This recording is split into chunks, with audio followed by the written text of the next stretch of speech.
L'eau aurait-elle une mémoire? Ah, la mémoire de l'eau. Parlons-en un peu. L'histoire de la mémoire de l'eau, c'était Benveniste qui avait fait des recherches. Qu'est-ce qu'il a démontré avec cette mémoire de l'eau? Eh bien, il nous a démontré que l'eau était capable de retenir l'empreinte énergétique de la substance avec laquelle elle était entrée en contact. Qu'il pouvait y avoir un effet moléculaire sans molécules. Ce terme désigne la capacité supposée de l'eau à conserver l'empreinte d'une substance avec laquelle elle a été en contact, même lorsque celle-ci ne s'y trouve statistiquement plus, c'est-à-dire lorsqu'elle y a été si diluée, que la probabilité de trouver une molécule de cette substance dans un échantillon de cette eau pris au hasard est négligeable. Et même après avoir dilué cette substance jusqu'à n'avoir plus aucune molécule dans l'eau, elle gardait l'empreinte énergétique de cette substance. Et en fait, en faisant des dilutions telles que qu'il n'y avait plus de molécules, il pouvait obtenir quand même parfois un effet moléculaire. Et il veut prouver que le corps humain au contact d'une eau porteuse de cette soi-disant empreinte y réagirait malgré l'absence de la substance et que par conséquent, cette eau aurait des vertus médicales.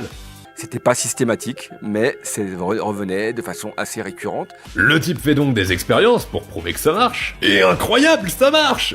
Que pour lui. Et donc, il avait découvert une sorte de mécanisme qu'il ne comprenait pas d'ailleurs et qu'il ne prétendait pas avoir compris, mais qui remettait en cause l'idée que pour qu'il y ait un effet moléculaire, il faut qu'il y ait une molécule. Bref, suite à ça, des expériences plus sérieuses finissent de couler la théorie boiteuse de la mémoire de l'eau. Couler, mémoire de l'eau, blague. Ensuite, on a eu tous les travaux d'Emoto sur l'impact du sang sur l'eau. Quand il disait le mot amour, le mot peur.